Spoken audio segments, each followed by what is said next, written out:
Stay African.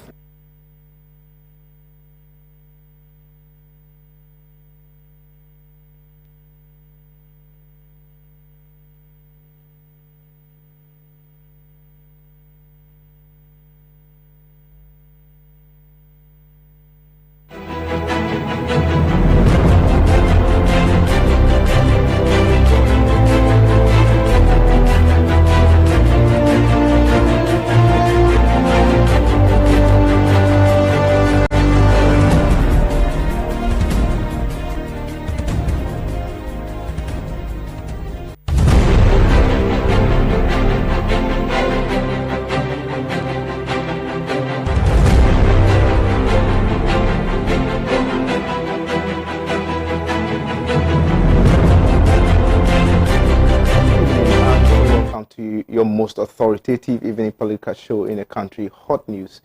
On Pan-African Television, we are coming to you from our studios in Abelinkwe 48 Swanika Street here in Accra. Let me remind you that we are live on Facebook at Pan-African Television. We are live on YouTube at Pan-African Television. You can connect with us via our WhatsApp stroke text line on 026084 6539, 026084 6539. My name is Justice Appiah. And tonight on Hot News, we are looking at the 2020 electioneering campaign. Both parties, in fact, all the political parties in the country have started with their campaigns. But most especially, those that are very intensive are that of the National Democratic Congress and the New Patriotic Party. Today, the opposition leader, the major opposition leader, former President John Dramani Mahama, has filed, of course, has picked up his nomination form. Is it picked up or filed? Okay, has filed his nomination, and President Nana Dankwa Akufo-Addo has also done the same. The battle line has been drawn. But we are looking at the promises given by both parties ahead of the 2020 elections and see how feasible those promises are and whether or not these parties will be able to implement all those promises they've given to the good people of Ghana. We've heard the likes of Okada legalization and regulation. We've heard free TVET from technical schools to the technical universities. We've heard free primary health care. We've heard other several, promises given by the National Democratic Congress. People are saying that, well, those promises are those that are very feasible, and the National Democratic Congress will be able to do it given a nod. Other people are also saying that, well, they cannot do it. They are just, deceiving the good people of Ghana. The New Patriotic Party has also added some promises, including, the rent allowances that are going to be given to the youth of this country, the working youth of this country, to make sure that rent doesn't become a problem for them, among other promises they have given to the good people of Ghana. Today, we'll be digesting those issues, those promises given to you Ghanaians, and see whether or not they will be able to do it. Well, the New Patriotic Party promised ahead of the 2016 elections things they will do, including the free senior high school policy, 1 district, 1 factory, 1 village, 1 dam, and all of that. Have they been able to execute all those promises as given to the good people of Ghana ahead of the 2016 elections? Do you think that the new ones they've added to the existing ones are things they will be able to do, looking at their performance in government?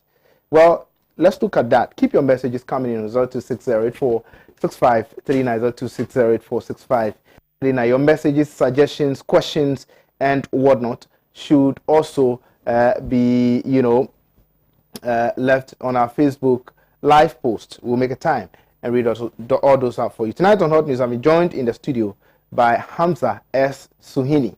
He's a member of the National Democratic Congress communication team. The moment you see the face, you will definitely identify him with a member of parliament in this country, my very good friend, Honorable Suhini. Suhini, thank you so much for joining us. Thank you too. You look just like your kid brother. My senior brother. That's your senior brother instead. Well, you look just like your senior brother. Okay. Yeah, well, it's nice to be here too. Very well. And nice meeting you. Nice having you on my program tonight. It's a pleasure. All right. Trust me. And then also, the name I'm just about to mention resonates with a lot of people. The moment I mention the name, you know that the senior minister is here in our studios. Have Felix Osafo-Maafo. Felix Osafo-Maafo, member of the National Democratic Congress. Sorry, member of the New Patriotic Party communications team. And you know, the very first name I mentioned the name, I asked him, is Honorable Osafo-Maafo your dad? He said no. And I was like, wow.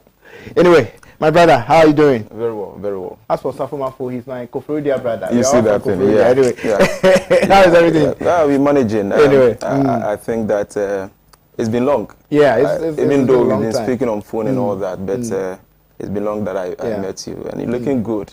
You know, good governance always comes with lots of privileges. You have no idea. It's stress that is making me so. Anyway, it's not entirely bad. Yes, yeah. God has been good. God has been good. Exactly. Nana has also is doing extremely well in terms of governance, in terms of everything. He's on top of issues. It's not easy, you know. Let me say a good evening to all your viewers. Yeah. And very good evening to my member of parliament. Just as you know, I belong to the New Jabin North constituency. Okay. You know, Oyoko is my hometown. Yeah. Yes, and my MP, Honorable Nana J. Boateng, I say a very good evening to you and all those watching me from Oyoko, my constituency. I think that today there's this news that I heard, and really it got into me. The sudden demise of, even though he belongs to the other political ideology, that is the NDC, but I think when it happens like that, then we all come together and express our condolences to the family. The demise of the parliamentary candidate of the New Jabin North constituency, I mean the NDC parliamentary candidate. Okay. Today, unfortunately, it's passed on. Yeah, it's passed unfortunately. on. Unfortunately, and I want to use this platform to express my deepest condolences to the family of Honorable Oti Boateng. Even though we knew from all indications that he was going to lose abysmally, but then it saddens my heart that he did not live to be defeated in that manner. We are optimistic that whoever will be appointed or nominated to replace him in the contest within the New Jabin North constituency, that person will really face it, and we're going to be the person to pop. So let me express my condolences to the family. All right, thank you so much. And also a colleague journalist who worked with Kingdom FM. I don't know if you've seen the picture circulating on social media. Has passed on. I don't know her personally. Today. Yes, I don't know her personally, but I've been seeing a lot of friends, you know, posting her pictures on social media. A very young, vibrant, you know, lady. Unfortunately, she passed on. Condolences to her family. She's something Kotoko, you know. She has a name, but actually, I mean, that's a Facebook name. Kingdom FM. Kingdom FM. Kingdom FM. That's very sad. We cannot be losing the youth in that manner. Something should be done. And also, I think, when was that? The Bono regional deputy youth organizer has also lost his life, of the NDC has also lost his life today in a very fatal accident. 2-3 days ago, in a very fatal accident. Sorry, we say we send our condolences to the families of all those lost lives. That's extremely sad. We cannot be losing the youth. All these persons are youthful people and all of that. But now let's move to business. But before, let me say a very good evening to Honorable Alhaji Baba Sedu, the incoming Member of Parliament for Nalerigo constituency, Nalerigo Gambaga constituency. Honorable Alhaji Baba Sedu, good evening to you. Good evening to you. God is in control. All right, and you people have conspired with the New Jabin South constituency to kick Dr. Mark Esibeyeboah out and bring another person. Is that not what it is? It is not. It is not. The New Jabin North constituency is not into any conspiracy theory. We don't believe in that. We did our own thing. So you never supported any candidate from the New Jabin South constituency? No, I did not, because I do not belong to the New Jabin South constituency. I belong to the New Jabin North constituency. So my focus was on the New Jammeh. At least you should have supported. And then again, well. You see, even during the electioneering process, I was not even within the Koforidua because my boss, Honorable Stephen Amwasteka, was also contesting. So we were busily working at the Nshiaso constituency. So, and I know the member of parliament for New Jammeh North constituency is not interested in supporting or conniving with anybody to defeat his colleague member. So those are mere allegations. It cannot be even allegations because it never happened. It never happened. Exactly. It never happened. We will connive. Thank you so much. Be that as it may, both gentlemen are great men. Dr. Marcus Bay and then Befi.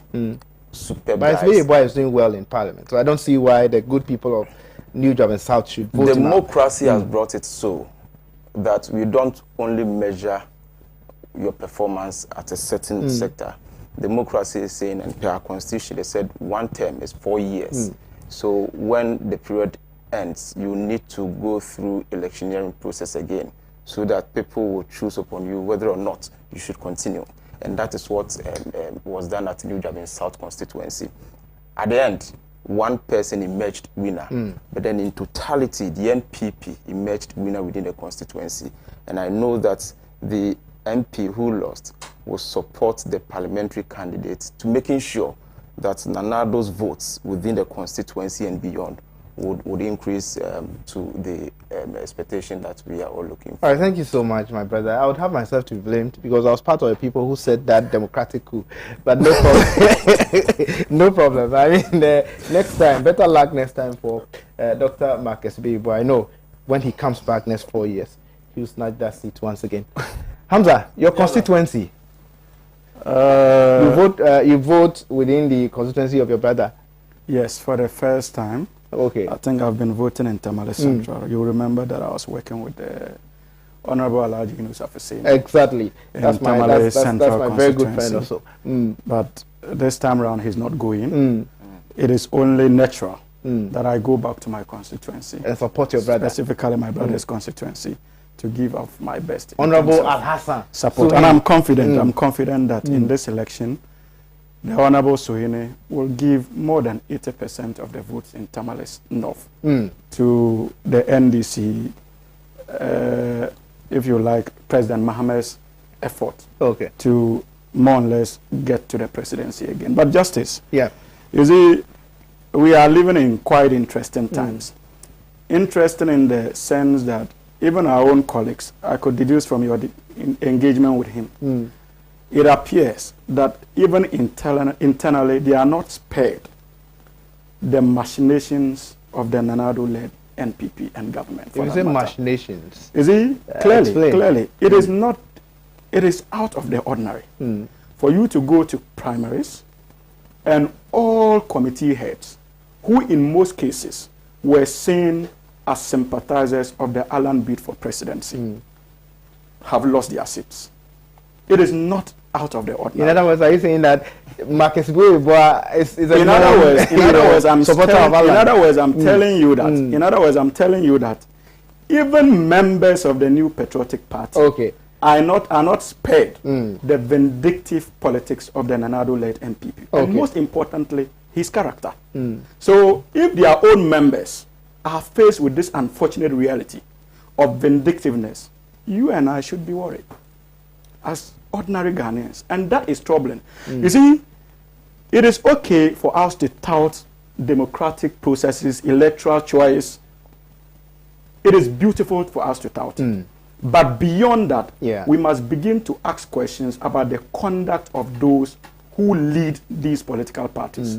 And the conduct of the last primaries of the NPP should be telling enough to any decent observer of Ghanaian politics. It was clear. People were aided using the office of the president, and not just his office, in fact, his endorsement, to go out there, take out experienced parliamentarians, and not just experienced parliamentarians suspected to have had ties in the past with another opponent of the president within the New Patriotic Party. So this cannot be coincidental. This cannot be coincidental. And I was struggling to appreciate the dribbling of my brother when you accused him directly of having hands in the defeat of Mark Asibe Yabua. He denied. He denied. Vehemently denied. And you see, it is their stock in trade. You don't expect him to accept to that fact. But the reality is that any observer, and even those who lost their seats in parliament, will tell you that the presidency in one way or the other, in most cases through the national headquarters, influenced their defeat. And that is the unfortunate reality of the Nanado-led government. Not just in case of the NDC, but also to a very large extent, even among members of his own political tradition. They are going through enormous challenges, just like Ghanaians are going through challenges. So I can only hope and pray that hopefully after 2021, they can get someone to take over the leadership of their party after we defeat Nanado. All right, thank you so much. So the NDC is optimistic that you are defeating President Nana Dankwa Akufo-Addo come 2020, come December. I believe that when you have a platform of this caliber, a national... We need to move away from this. We are moving. This is just a teaser exactly, of what we are going to discuss. We are moving. And I believe that when you have a platform of this caliber, and you are given the opportunity to say something regarding an opponent's internal political arrangement, you don't use that opportunity to bastardize the leader of that political party. Praise him, right? What I'm saying is that, Justice, you are a good friend of Honorable Berfi. Michael Berfi. Exactly. So you support him. Did Nanado come to bribe you to support Berfi? Not at all. I did that on my own volition. What is the logic in this? Did Nanado come to you to go and do... It doesn't change the fact that the president could have influenced some people. Could have influenced is different from influenced. You don't have any facts. How are you able to tell he did or he did not? For you to say that, oh, because somebody lost and somebody is purported to belong to a certain faction within the political party, that factionalism came to play. Is it true that persons who were part of Alan's faction those times lost in the primaries? It is never true. Willfully lost. It is never true. That this election, that the internal election, it was extremely peaceful, and those who did their work well won. And you who do not belong to the NPP saw that you need to go and support your own friend, Berfi. Nobody came to tell you to go and support Berfi. So for you to get this opportunity and say, Nanado, because that is the template that we have given you, to come and bastardize Nanado. And you did this in 2016. It never helped you. Okay. And you are doing this again, and you think it will help you. We are saying that His Excellency Nanado has told us that we should speak about the records, performance, and not personality. We are not going to toe your line of personal. Right. Okay, but he has run away from a debate that was supposed to happen between himself and the former President John Dramani Mahama. He has never run away from any debates. And nobody, why did he not honor the invitation to do the debate? Who invited him? The former president. Is the former president IEA? But he could have. It is the former president. But he threw a challenge. No. Is the former president who organizes debates in this country. Former presidents. It doesn't mean that nobody can throw a challenge. So what I'm saying is that as we speak now, there had not been any official document before the sitting president that you are invited for any debate. But there has been a communique from the office of the president that President Akufo-Addo is not honoring any request for debate. Okay, I'll prove that communique. There is no communique from anywhere because there's no official document on the table of President Akufo-Addo for him to even write a communique. So you mean you didn't see the statement? No. You mean you did not see the statement?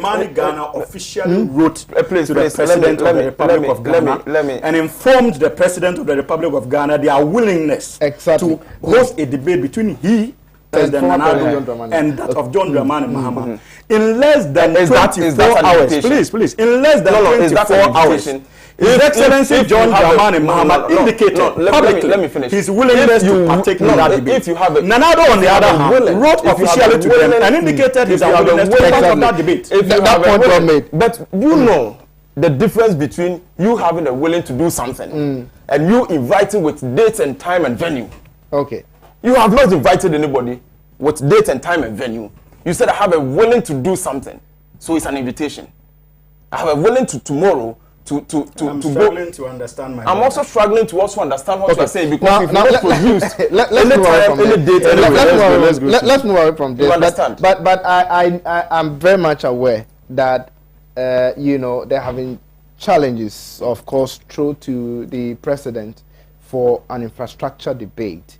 And unfortunately, he did not honor that. We saw a press release or a press statement from the office of the president signed by, I think, Eugene Ahin or so, that the president wasn't going to get involved in anything of that sort. So, I mean, that issue. Let's have a proof of that. Let's have a proof of that. To an extent where, as he, let me check this whole thing. I saw this thing somewhere today. I'll show it to you later in the course of the discussion, actually. But let's move to the topic of discussion in itself. Okay. And I'll start with you, Hamza. The National Democratic Congress has made some promises, lofty ones for that matter. How do you intend to implement all those things? Justice, first of all, I can understand the frustration of my brother when I raised concern about how some sitting MPs lost their seats, and he was asking for evidence. Exactly. Sometimes it is easier to appreciate the rule of the presidency in that context vis-a-vis the inability of most of these MPs to be appointed into his government. You agree with me that most of them were not appointees of his government, even in the first place. And most of those who toppled them are appointees of his government. Okay. Having said that, going back to the substantive issue, the reason why we are here. Okay. You see, if you take any manifesto of a political party, there are two main drivers behind that manifesto. Okay. First, the flag bearer is a major driver of a manifesto. Secondly, the people of the republic, the people of the republic whose votes you aspire to win, constitute another element of the drivers of the manifesto. So to understand the NDC manifesto or that of the MPP, you must first of all understand that these two pillars matter in terms of any analysis of the official documents of both parties. Now, taking John Dramani Mahama, having said that, again, if you identify these two drivers, you must also look at their peculiar characteristics and the role of these drivers in the compilation of the manifesto. First of all, if you look at His Excellency John Dramani Mahama, there is nobody around this table who can question his humility as a person. If you are comparing his humility to that of Nana Addo Dankwa Akufo-Addo, it is clear. Secondly, in terms of honesty, His Excellency John Dramani Mahama, as president, looked into the eyes of Ghanaians and was moderate with his promises and communicated his challenges tactfully and convincingly. He had every opportunity to mount the high heavens and promise heaven on earth.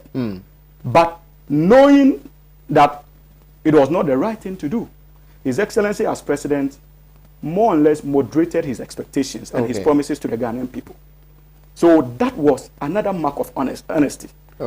Thirdly, he demonstrated a commitment to the fight against corruption. Unfortunately for us, the MPP mounted a strong propaganda machinery that labeled His Excellency the President as being corrupt and that of his appointees. It is normal in political practices. In no time, they were favored with political parties. Today, everybody now understands that to look for any corrupt leader, don't look beyond Nana Addo Dankwa Akufo-Addo and his class of family organization that seem to be feeding on our taxes at the Flagstaff House. It is quite clear.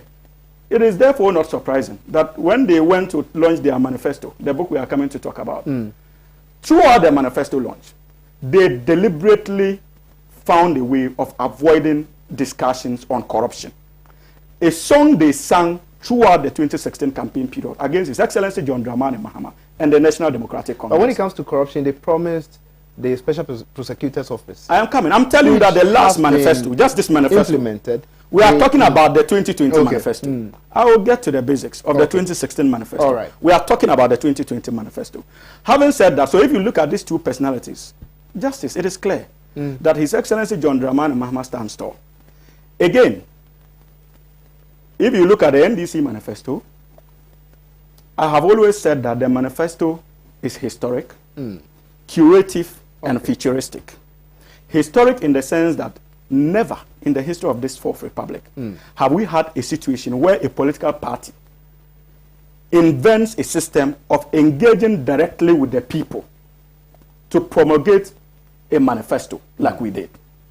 It's never happened before.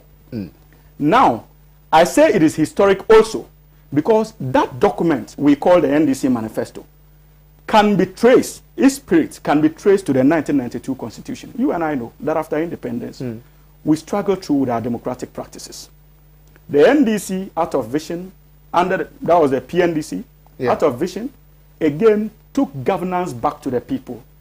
And we sat together on a roundtable discussion and more or less promulgated the 1992 Constitution. My friends from the other side again boycotted and said that we're bringing market women to write a constitution for the Republic of this country. So far, the 1992 Constitution has stood the test of time. Since 1992, we have had a stable democracy, thanks to the PNDC, NDC era. Again, my brother, you can better understand the principles behind the National Democratic Congress Manifesto of 2020 if, again, you appreciate the times in which we are. Like I said, our manifesto is curative. Curative in the sense that when Nana Addo and the MPP wanted power, they made all kinds of promises. They said they were going to change Ghana in less than a year. Beautiful promises. Unfortunately, we have been served the opposite. When they want power, they closed down over 300 financial institutions under the guise of reform. We all know the impact of such a closure on local businesses, rural economies.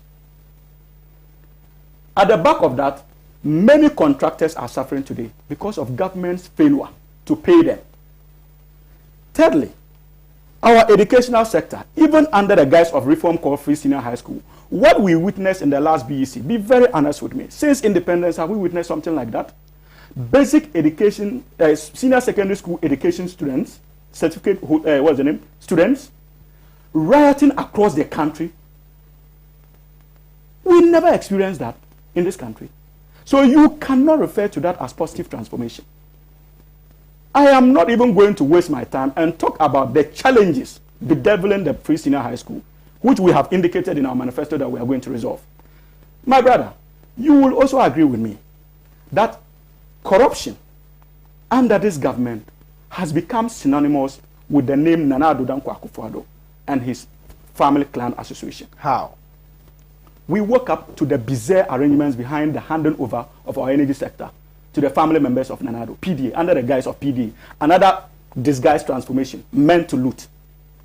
As if that was not PDA still handed over to some family members. It was clear. For President, even recently, we have audio recording of the cousin, the most powerful cousin of the president. Who is that? Gabi Ochoridako. Okay. Having discussions with some shareholders of PDA, of the PDS, on how the sharing should go. They have not refuted those audios. Put that aside.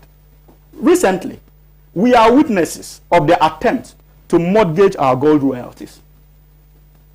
Under some bizarre arrangements, civil society organizations are up in arms against it. Put that aside. Under His Excellency John Dramani Mahama, where are the illegalities in the Japan? The illegalities, yes. You are not interested in finding out the shareholders of the Ejapa deal. You are not interested. Are they qualified shareholders? Exactly. If you find out, you would be able to tell whether they are qualified shareholders or not. Are you not worried that government, by that contractual agreement, is simply ceding our duties as citizens of this country to scrutinize such transactions in the future, subsequent deals of that particular company? You should be worried. That cannot be a deal in good faith.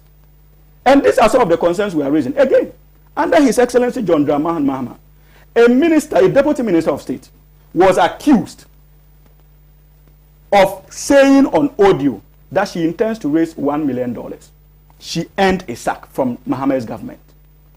Under Nana Addo Dankwa Akufo-Addo, a presidential staffer at the office of the president, caught on tape by Anas Armiya or Anas, receiving money, bribe. The gentleman is still at post. That could not have happened under His Excellency John Dramani Mahama. Never. And you see, but because of the nature of their propaganda machinery, they drove an effective propaganda machinery against His Excellency John Dramani Mahama, quite humble, innocent man. And we counted on time to expose the hypocrisy and the more or less untruthful nature of Nana Addo Dankwa Akufo-Addo and the NPP. Justice, you would then ask, I have enumerated a number of problems that we have been bedeviled with as a people. If you look at the NDC manifesto, I was about to ask, how would the NDC... Exactly, that's why I told you that first. I told you the NDC manifesto is both historic and curative. And I'll add another one, futuristic. Futuristic, Curative in the sense that if you look at our manifesto, we appreciate that the closure of the financial institutions, over 300 financial institutions, is impacting negatively on businesses, especially local businesses in the country, and to a very large extent, most rural businesses. And we have indicated in our manifesto that when we are favored with political power come December 7, 2020, the NDC, as a way to mitigate the challenges, we are telling you that anybody operating a small, medium enterprise will be given free, what do we call it? Will have your corporate tax reduced from 25 to 15%. And newcomers with intention to run businesses, we are going to exempt you from paying corporate and personal income tax. And if you also have a company of more than 20 employees, we'll look at the tax ratio for you. These are all intended to prop up the local businesses.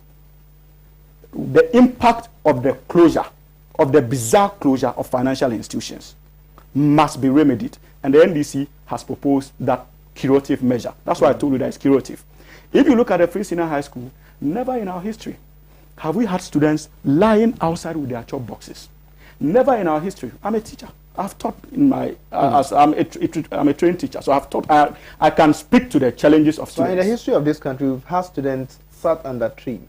We've had students sat on the trees to study, and the NDC confronted it head on. I am telling you of a situation where we are having senior high school students sleep outside with their chop box. Have you ever had that in the history of this country? Definitely not. So are we moving or we are retreating as a country? And you see, that is the problem. And I've indicated that as part of the solution, the NDC has promised that we are going to end the double track system that virtually makes it difficult for students of senior high school to have 2 months honest contact hours with their teachers. But the question you're asking is that since when did the National Democratic Congress believe in free senior high school policy? Something you kicked against, according to the New Patriotic We have always believed. We've always believed. We've never had issues with free senior high school. But what were your issues there? I'll tell you. We've always believed in free senior high school. We told you. We raised issues with timing. We raised issues with timing. And most importantly, its relationship, if you introduce it, its relationship with other sectors of the Ghanaian economy. Nobody in his right senses would be against free senior high school.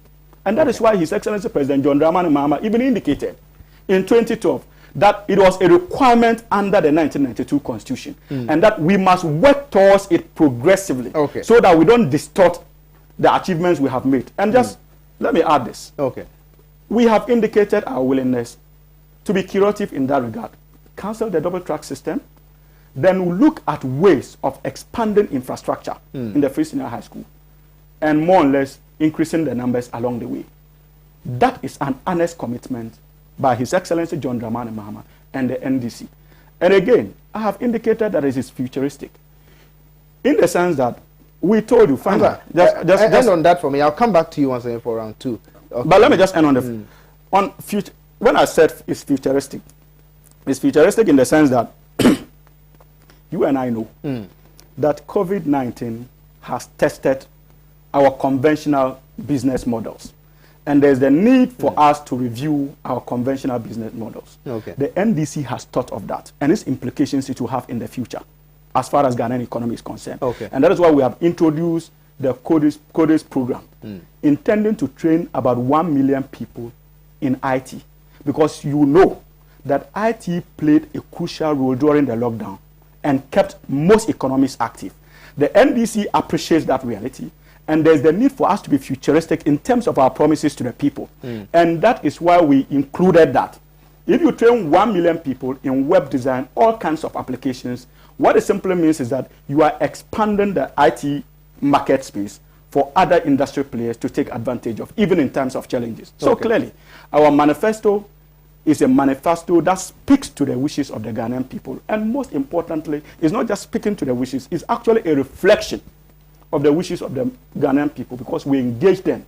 They told us what we want, and we aligned it and produced that beautiful document. All right, thank you so much. Very well, very well. Very soon too, I'll be coming to you for the second round, and there we will look at the funding for all these things you have mentioned, and whether or not it is feasible for that to be done. Viewers, you're still watching Hot News right here on Pan African Television with me, Justice Appiah. Keep your messages coming in on 026084 6539, 026084 6539. You can as well leave your comments, suggestions, questions, and whatnot on our social media pages on Facebook, Instagram, and on Twitter. We'll make a time and read all those out. Now, let me come to Felix. Justice. Now, first and foremost, the National Democratic Congress is of a view that the numerous promises you gave to the good people of Ghana ahead of the 2016 elections, you have not been able to fulfill. You've added on some more promises and all of that. They don't think that the New Patriotic Party is a party that should be trusted in the first place, with regards to the fact that you could not even fulfill the promises you gave to Ghanaians earlier. Secondly, people are of the view that with promises and what the National Democratic Congress is promising to do, if given the nod, it means that the New Patriotic Party do not have a chance in winning the upcoming elections, because they think that the promises of the National Democratic Congress are those that are feasible and those that could be implemented easily. Your take on that? Right, Justice, thank you so much. I believe at a point when my brother was giving his rendition, I was lost because I thought I was in the constitutional class. What made you lost? Because I didn't get anything. Even when it got to the point that he needed to... I'm coming, please. Please, hello, please, write something. Even talking about constitution and talking about... We are talking about your manifesto, and look at what you...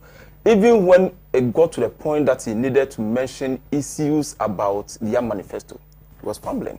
Now, Justice, you see, this election... Did he fumble? This election that we are going into is between the kingdom of heaven and the kingdom of hell. It's about where the kingdom of heaven is. Justice. And the kingdom of hell. Justice. I would explain everything that I let's go ahead. That's fine. It's between the kingdom of heaven and the kingdom of hell. Okay. Justice. The person who is seeking to unseat Nana Addo Akufo-Addo is someone who is not new to the Ghanaian people. Okay. It's someone who has been MP, minister, so and so, president, vice president before. So his track record is there for everybody to see. Okay. Former President Mahama, his track record is there. We know my brother was talking about his humility. It is there. When in Parliament he was calling people baloney and so on. It is there. So this is the person who is seeking to unseat Nana Addo Akufo-Addo. When you were given power in 2009 up to 2016, what did you do? And you're talking about corruption.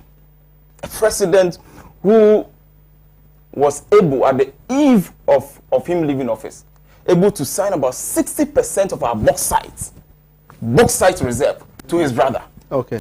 And you're talking about corruption. Did he do that? He did that, and it went to court, and the court said that his brother should not execute that contract. A person who, at the eve of him leaving office, signed 60% of our bauxite reserve, and now,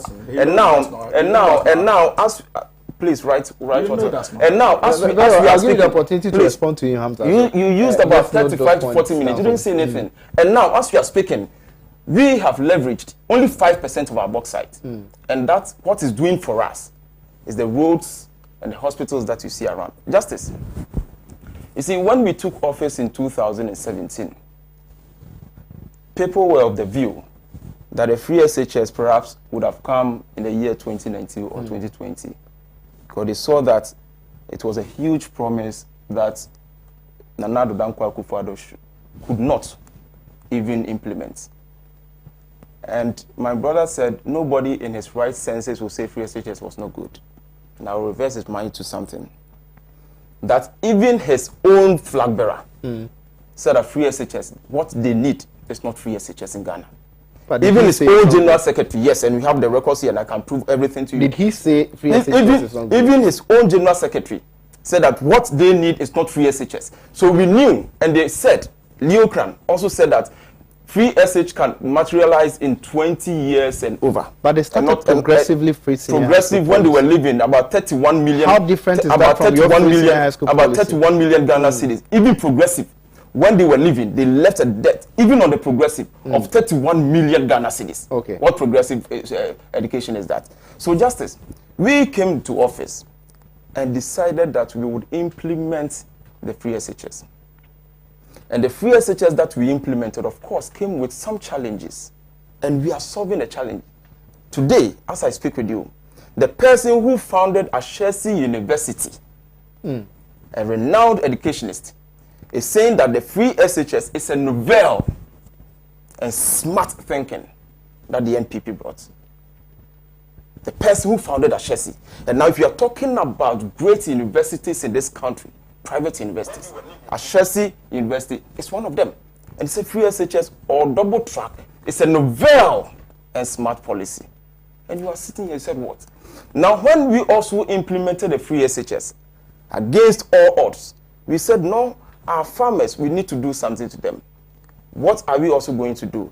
Let us bring planting for food and jobs. And Justice, this policy that we brought has really recruited a lot of people. Where are the people? And, who are those recruited? They are in Ghana here. I'm going to give the statistic. Okay. We have extension officers, about 2,700 extension officers who were recruited because of the planting for food and jobs. And as I speak with you here, there's no shortage of food as we witnessed under the SY administration. But you recall that the Agric Minister once told the whole of Ghana, the good people of Ghana, that planting for food and jobs has produced a lot to an extent that you could get, a plantain on the market at the price of 3 cedis. Fact check proved that that wasn't true. But there was plantain. Now we are talking not about at the price of 3 cedis. We are talking about two things here. Now the availability of plantain and the cost of it. They are plantain. Now we have plantain on the markets. We don't have any shortage. And we have in abundance to the extent that we are even exporting. And that is a good plus for this administration, planting for food and jobs.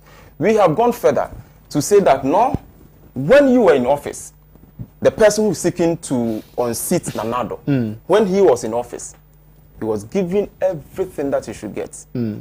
He went ahead and said on education, the policy and the legacy that I will leave for Ghana, President Mahama, the policy and legacy that he will leave for Ghana and for teachers is that I will cancel teacher training allowance. And the nurses, I will cancel the allowances. Justice, the implication is this. If you cancel all these allowances are money.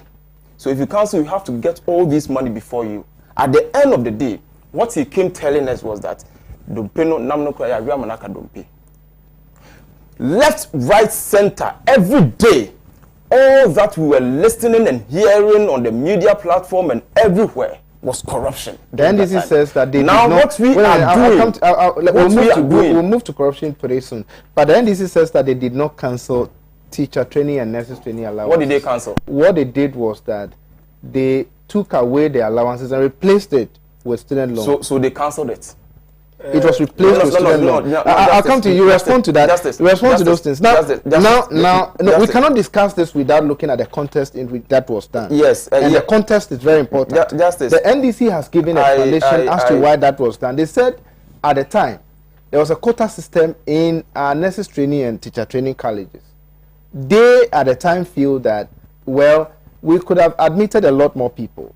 And that because of a quota system, we couldn't have. Are they also promising that when they come, they are not going to cancel? Wait a minute. And so they thought that they could take away the allowance, replace it with student loans, so they could admit some more people in our schools. Was that not a brilliant idea Justice, for any government to have implemented? Justice, if I am to even admit whatever you are saying, why is the president saying in their manifesto now that they are not going to cancel the teacher training? If that is their policy and the doctrine that they believe in, they should tell the teachers, they should tell the nurses that when we come, regardless, we are still going to cancel it. They should tell them. But now they are going about telling them that when we come, we are also going to make it nice. Now we are not going to cancel it. We are even going to increase the amount. It means that the first time that they got the opportunity and cancelled it, there was no brilliant issue that they had over there. Let's move to corruption. So Justice. What I'm saying is that His Excellency, the former President Mahama, it's not a new face to us. He's somebody who has led this country before. And we know his track record. We know what he did to Ghana. We know how he delivered and abysmally to this country. He performed abysmally. And you see, at a point in this country, under the leadership of Mahama, we saw that people